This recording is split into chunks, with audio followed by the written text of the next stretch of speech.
ነገ ጥቅምት 21 ስሟን በመጥራት ብቻ የእሳትን ባህር የምታሻግረን፣ ስሟን በመጥራት ብቻ ምን ኃጢአታችን ቢበዛ እንደ ጥጥ የምታቀልልን፣ ስሟን በመጥራት ብቻ ቋጠሯችንን የምትፈታልን፣ ስሟን በመጥራት ብቻ አጋንንትን እንደ ትቢያ የምትበትንልን፣ እንደ ጢስ የምታበንልን፣ ስሟን በመጥራት ብቻ ጠላቶቻችንን ከእግራችን በታች ረግጠን እንድንገዛቸው የምታደርግልን፣ ስሟን በመጥራት ብቻ የእሳትን ባህር አሻግራ ርስተ መንግሥተ ሰማያትን የምታወርሰን፣ ስሟን በመጥራት ብቻ 5 ውሾች የተባሉ ክፉ ኃጢአቶችን ብንሰራም እንኳን ምሕረትን የምታሰጠን፣ ስሟን በመጥራት ብቻ ምግብ እንደበላ ሰው የምንጠግብባት፣ ውሃ እንደጠጣ ሰው የምንረካባት፣ ገና ከልጅነታችን ጀምሮ በፍቅሯ እየመገበችና እየተንከባከበች ያሳደገችን፣ አደለም እኛ ክርስቲያኖች አረማውያን እንኳን ስሟን ሲጠሯት የማትጨክን ፈጥና የምትደርስላቸው፣ የሰማዕታት አክሊላቸው፣ የደናግላን ክብራቸው፣ የመነኮሳት መጠጊያቸው፣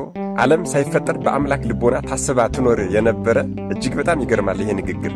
ዓለም ሳይፈጠር በአምላክ ልቦና ታስባ ትኖር የነበረ፣ ፍጥረት ሁሉ ምስጋናዋን ተናግሮ የማይጨርስላት፣ ሰማይና ምድር ቢጠቀለል የእግሯን ትቢያ የማያክልላት፣ ትምክህታችን፣ መጠጊያችን፣ አማላጃችን፣ ቤዛችን፣ እናታችን ቅድስተ ቅዱሳን ቅድስት ድንግል ማርያም ወላዲት አምላክ እመብርሃን ናት።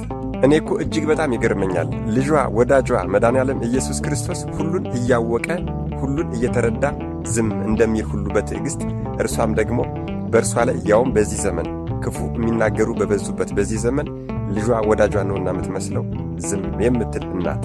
በጣም ይገርማል እኮ። እስኪ ረጋ ብላችሁ አስቡትማ። እኛ ኃጢአተኞች ልጆቿ ንስሐ እስከምንገባላት ድረስ ልጄ የዛሬን ታገሳቸው እያለች ስትለምንልን፣ እርሱ ልጇ ወዳጇ ደግሞ ሊምረን ነው እንጂ ሊያጠፋን አይወድምና እሺ እናቴ እያለ እየታገሰንና እየጠበቀን ይሄው በዚህ ሁሉ ክፋታችን እስካሁኗ ሰዓት ድረስ አለን። በጣም አይገርማችሁም? ልጇ ወዳጇ ፈጣሪያችን አምላካችን መድኃኔዓለም ኢየሱስ ክርስቶስ ቸር ነው፣ መሐሪ ነው፣ ሩኅሩህ ነው፣ ይቅር ባይ ነው፣ ታጋሽ ነው፣ ቂምም የለውም። ነገር ግን በንስሐ ካልተመለስን አንድ ቀን መፍረዱ አይቀርምና ንስሐ እንግባ፣ ወደሱ እንቅረብ እያልሁ ይህች ዕለት ጥቅምት 21 እናታችን ቅድስተ ቅዱሳን ቅድስት ድንግል ማርያም እስረኞችን የምትፈታበት ቀን እንደሆነ ስንቶቻችሁ ታውቃላችሁ? አደራ ይሄ ቪዲዮ ለብዙ ሰዎች እንዲዳረስ፣ ሰሞኑን ቪዲዮዎቹን በደንብ ቫይራል እየወጡ ስላልሆነ ኮፒ ሊንክ እያደረጋችሁ ቪዲዮውን እዩት። ነገ ጥቅምት 21 እመቤታችን የሰው ልጆች ከእስራት የምትፈታበት ቀን ነው ብለን ተነጋግረናል። እስራት ማለት ምን ማለት ነው? የሰው ልጅ በ3 ነገሮች ሊታሰር ይችላል። እስራት ስንል ምን ማለት ነው? የሰው ልጅ በ3 ወገኖች ሊታሰር ይችላል። በሥጋዊው አጥፍቶም ሆነ ሳያጠፋ ሊታሰር ይችላል።